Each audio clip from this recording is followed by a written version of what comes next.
As I was saying, this document from 1972 to this document here, which was inserted into the land registry, it has the date and time and the entrance and who made it. It's March 2nd, 1973 at 11:25 a.m. and it was submitted by Sarnia and Kettle Point, reserves number 45 and 44, Ontario. And it says Order in Council. And what they did is they eliminated Stony Point as a separate Aboriginal entity or band. And what they done is they inserted, and they had to have the help of the government at this point. They utilized documents that didn't have government seals on them.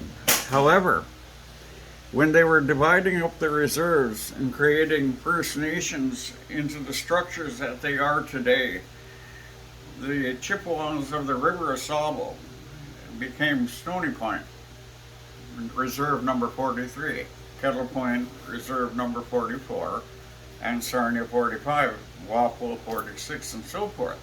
So the enumeration code was in place. And what happened is, by using these documents, which have no government seal on them, is an act of fraud, misrepresentation. It is the signatures, I believe, of the original people who lived at Kettle Point, at Stony Point, and at Sarnia. But what the government did is they sent an Indian inspector down of Indian agencies, named of C.C. Parker.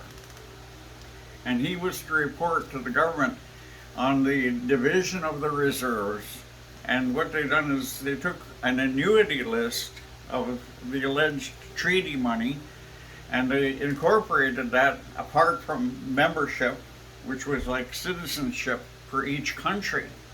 Reserves are countries. They are not just a section of land with a bunch of Indians on it. They are countries. So Sarnia controls the country of Sarnia Reserve. Kettle Point controls the country of Kettle Point. The Stony Point, had it not been taken in 1942 under the War Measures Act, would have been the country of the River Asaba at Stony Point.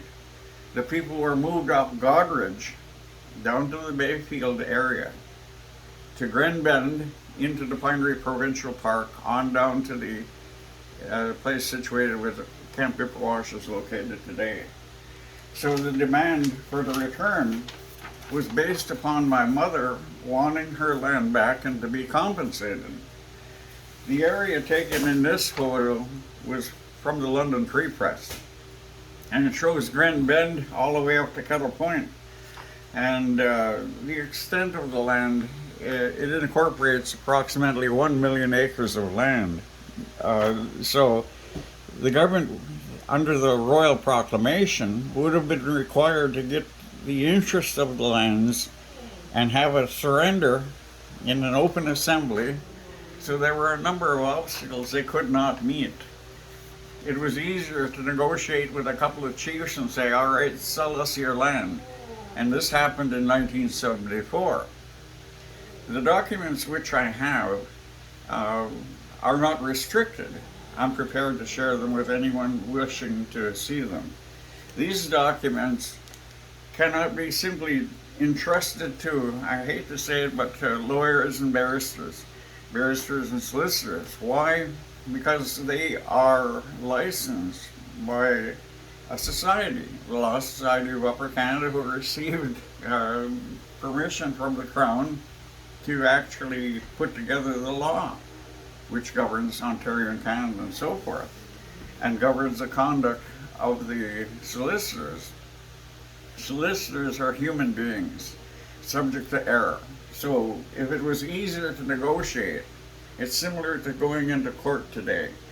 If you're going up on a traffic issue, your solicitor will speak to the Crown's official to say that it was a misdemeanor, it was an accident, we're prepared to plead guilty or innocence, or they present the issue before going to court.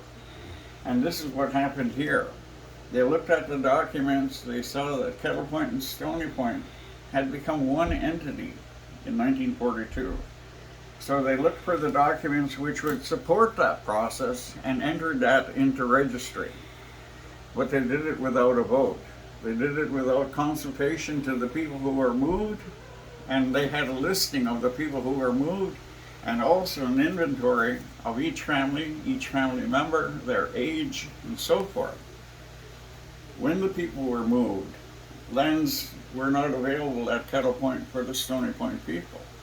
The Stony Point people, what they called to as sweetening the pot by the Indian agent, said,